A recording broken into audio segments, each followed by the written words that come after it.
Et si les distractions étaient la cause d'une mauvaise vie de prière? Très souvent, on pense à plein de choses. On peut penser à la perte de foi, on peut penser à la procrastination, on peut penser aussi aux attaques. Mais qu'est-ce qu'il en est des distractions? On va commencer par définir le terme.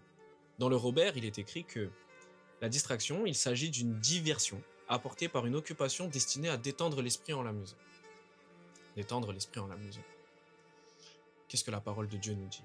Dans Galates 5,16, il est écrit: Je dis donc, marchez selon l'esprit et vous n'accomplirez point les désirs de la chair. La Bible nous appelle à marcher continuellement selon l'esprit pour ne pas commettre de péché. Et les distractions servent à détendre l'esprit.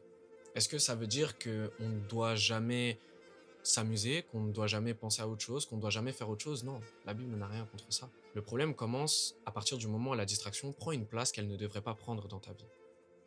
Dans 1 Corinthiens 6,12, il est écrit: Tout m'est permis, mais tout ne m'est pas utile. Tout m'est permis, mais je ne me laisserai asservir par quoi que ce soit. Ok, donc je peux tout faire, mais rien ne peut m'asservir. Mais quand est-ce que je sais que je suis asservi? On pourrait remplacer le mot asservir par addiction. Ok, mais quand est-ce que je suis réellement addict? Quand est-ce que mes distractions prennent une place qu'elles ne devraient pas prendre? Alors, pour ça, j'ai cherché les symptômes de l'addiction. On peut voir ça dans le DSM-5-TR, qui est le manuel de référence en psychiatrie, et il évoque 3 aspects qu'on va voir ensemble. Le premier aspect, c'est la perte de contrôle sur le comportement. Autrement dit, tu te rends compte que ça fait un petit moment que tu es sur ton téléphone, que tu es en train de scroller, et tu sais que tu as des choses à faire, tu sais que tu dois méditer, tu sais que tu dois prier, tu sais même que tu dois aller travailler ou autre, et malgré le fait que tu saches tout ça, tu continues à scroller, tu continues, tu continues, tu continues. Le deuxième point, c'est poursuite malgré les conséquences négatives. Alors tu sais continuellement que cette addiction est mauvaise pour toi. Je continue à prendre l'exemple de scroller parce que c'est mon témoignage. C'est ce qui, moi, prenait la place qu'il ne devrait pas prendre en tant que distraction. Mais tu peux mettre la distraction que tu veux, celle qui te concerne toi, dans ta vie. Pour moi, le deuxième symptôme, je savais que le temps que je pouvais passer sur les réseaux était mauvais pour moi. Parce que c'est un temps où mes projets n'avançaient pas, c'était un temps où mes révisions n'avançaient pas. Et surtout, je savais que cette prise de dopamine rapide avait un impact sur ma concentration. Et donc toutes les autres choses plus longues devenaient beaucoup plus compliquées à faire. Le problème, c'est que la Bible, lire, c'est quelque chose de long. Alors très souvent, j'étais très souvent déconcentré. Et malgré le fait que je connaissais cet impact négatif, je continuais. Et le troisième, c'est la réduction de la liberté mentale. Alors pour définir ça, c'est lorsque tu essayes de mettre des choses en place pour pouvoir arrêter. Je me rappelle d'un moment où j'avais mis un temps de jeûne et j'avais décidé que durant ce temps de jeûne-là, j'allais couper mes réseaux sociaux. Alors à ce moment-là, j'ai vraiment compris ce que c'était que l'effet d'une drogue. C'était compliqué de ne pas penser à autre chose. C'était compliqué, la journée devenait longue et elle devenait ennuyante parce que je n'avais pas ma consommation de réseaux sociaux quotidienne. Mais ça, encore une fois, tu peux y mettre ton addiction.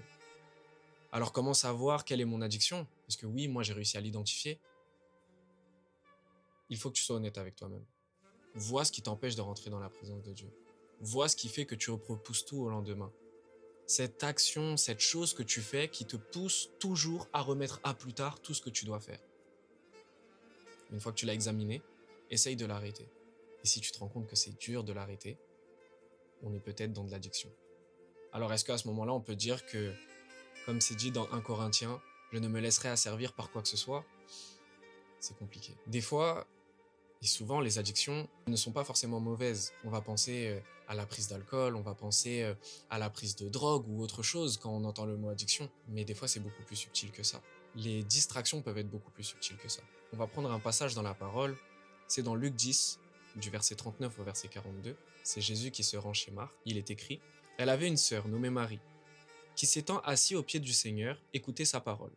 Marthe, occupée à divers soins domestiques, survint et dit: Seigneur, cela ne te fait-il rien que ma sœur me laisse seule pour servir? Dis-lui donc de m'aider. Le Seigneur lui répondit: Marthe, Marthe, tu t'inquiètes et tu t'agites pour beaucoup de choses.